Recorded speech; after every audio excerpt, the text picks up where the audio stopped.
के ये गुलसिता हमारा।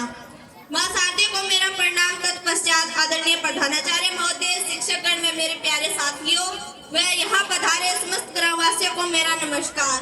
मैं वर्षा कक्षा 11 वाणिज्य वर्ग की छात्रा।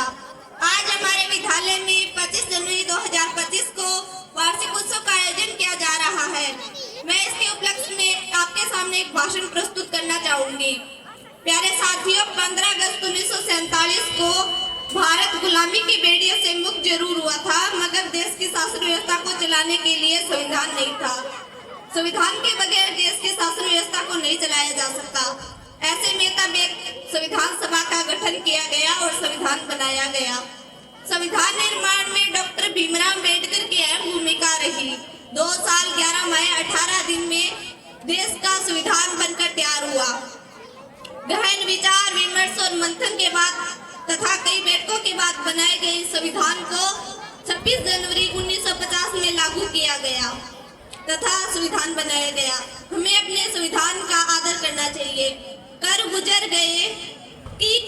गए वो भीम थे, दुनिया को जगाने वाले भीम थे। हमने तो सिर्फ इतिहास पढ़ा है, मगर इतिहास बनाने वाले तो भीम थे।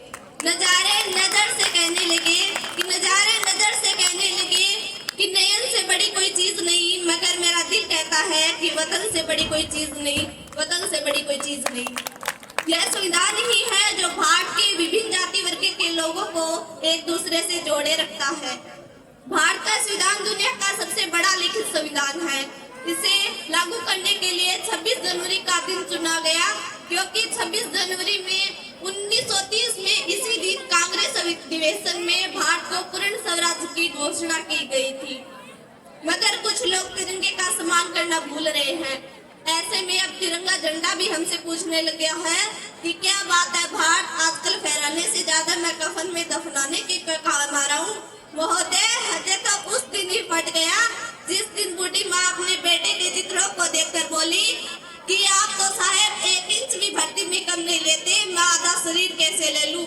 महोदय, इन मानवाधिकारों के कारण उन आतंकियों के अकाउंट की नाखूनी हंसती है और हमारे यहाँ शहीद हुए वीर जवानों के घर के आंगन की तुलसी रोती है और हमारे यहाँ शहीद हुए वीर जवानों के विधवा की वेदना चीख चीख कर यह कहती है कि प्यार भी भरपूर गया, मांग का सिंदूर गया, नन्हे नौनिहालों की लंगोटियां चली गई, छोटी छोटी बेटियों की चोटियां चली गई।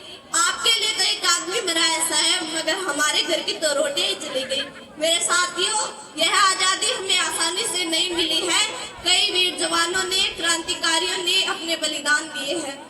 हजारों माताओं के लाल घर नहीं पहुंचे, हजारों वीरांगनाओं के सिंदूर उजड़ गए, तब जाकर के हमें ये गणतंत्रता मिली है। उन्हीं की बदौलत आज हम बिना किसी स्वतंत्रता के अपने गणतंत्र का जश्न मना रहे हैं। अंत में मैं यही कहना चाहूंगी कि देश के विकास और देश की उन्नति के लिए देश को संगठित होकर कार्य करना जरूरी है। जातिवाद, भाषावाद और सांप्रदायिकतावाद को छोड़ के एक स्वर में, एक लय में देश की बात करें। भारत को विश्व गुरु भारत के रूप में स्थापित करें। खून से खेलेंगे होली, अगर वतन मुश्किल में है, सरफरोशी की तमन्ना अब हमारे दिल में है, सरफरोशी की तमन्ना अब हमारे दिल में है। जय हिंद, जय भारत।